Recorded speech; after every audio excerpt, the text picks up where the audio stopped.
Hello friends की खबर आपनालोकर welcome back to my channel.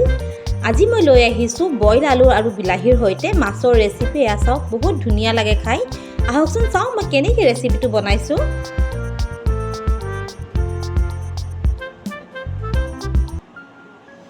এয়া চাওক ফ্ৰেন্ডস মই এখিনি মাছ ধুই লৈছো ধুনিয়াকে আৰু ইয়াত 1 কেজি মান আছে মাছ। 1 কেজিত কলে বেছি আছে, মই গুটেখিনি বনাও আৰু প্ৰথমতে এতিয়া এইখিনিত মই নিমখ হালধি সানি লওঁ।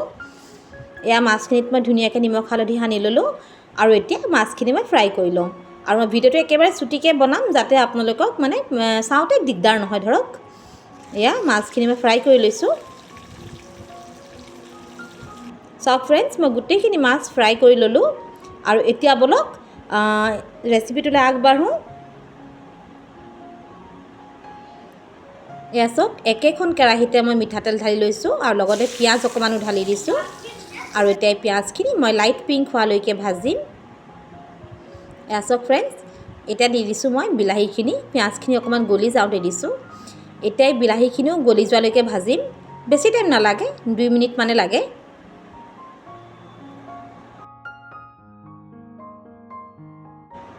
এয়া বিলাহীখিনিও ধুনীয়াকৈ গলি গ'ল আৰু এতিয়া মই এইখিনি ওপৰতে দি দিছো আদা নহৰু পেষ্ট। নহৰু মই এটা গোটাৰ ওচৰত লৈছো আৰু এতিয়া এইখিনিও 2 মিনিট মানে ভাজিম। একেবাৰে কুইক ৰেচিপি হয় ফ্ৰেন্ডস। আচক মছলা দিছো কি এই আসলে জিৰা পাউডাৰ, হালধি অকমান দিছো মিট মছলা হয়। এয়া দিছো ধনিয়া পাউডাৰ,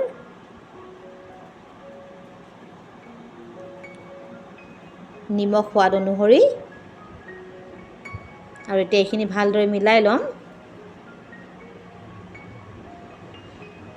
আৰু এতিয়া এইখিনি ওপৰতে মই দি দিম জলকীয়া পাউডাৰ। জলকীয়া পাউডাৰটো আপোনালোকে কেঁচা জলকীয়াও দিব পাৰে, কিন্তু পাউডাৰ জলকীয়া দিলে ধুনীয়া ৰং হয়, সো মই পাউডাৰ জলকীয়া দিছো আৰু এতিয়া এইখিনি ভালদৰে মিলাই লম আৰু এতিয়া এইখিনি 2 মিনিট মান এনেকৈ ৰাখিম একেবাৰে লো ফ্লেমত। আৰু এইখিনি হোৱালৈকে মই আলু বইল কৰি ৰাখিছিলো। এয়া বইল আলু হয়। এই বইল আলুখিনি বাকলি গুচাই লম আৰু বইল আলুখিনি মাংসত যেনেকৈ দিওঁ তেনেকৈ সৰু সৰু টুকুৰা কৰি লম। মাংসতকৈ অকমান সৰু কৰিম, মানে যেনেকৈ দিওঁ যে মাংসত আলু তাতকৈ অকমান সৰু টুকুৰা কৰিম।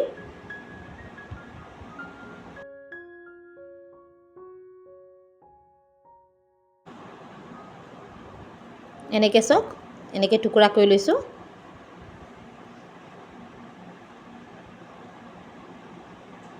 আৰু এতিয়া এই আলুখিনি মই যেন ভাজিছো মছলাখিনি এই মছলাখিনিতে ঢালি দিম।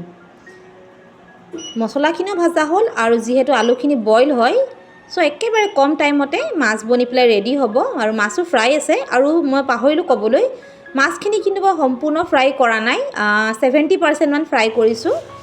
আৰু এতিয়া এইখিনি 5 মিনিট মানৰ কাৰণে ঢাকি ৰাখিম। এয়া চাওক 5 মিনিট মান হৈছে, ধুনীয়াকৈ তেলখিনি বাহিৰত ওলাই আহিছে, দেখিছে নহয়। এতিয়া এইখিনিতে পানী দিব পৰা হৈ গৈছে আৰু এইখিনিত মই এতিয়া ঠাণ্ডা পানীয়ে ব্যৱহাৰ কৰিম। আপোনালোকে ইচ্ছা কৰিলে গৰম পানীও দিব পাৰে।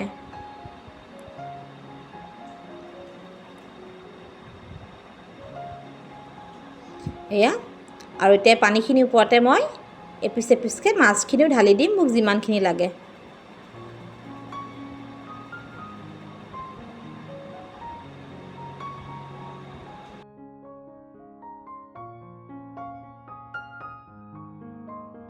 আৰু এতিয়া এইখিনি অকমান এনেকৈ হালকা হাতেৰে লৰাই পেলাই ঢাকি ৰাখিম 10 মিনিট মানৰ কাৰণে মিডিয়াম ফ্লেমত।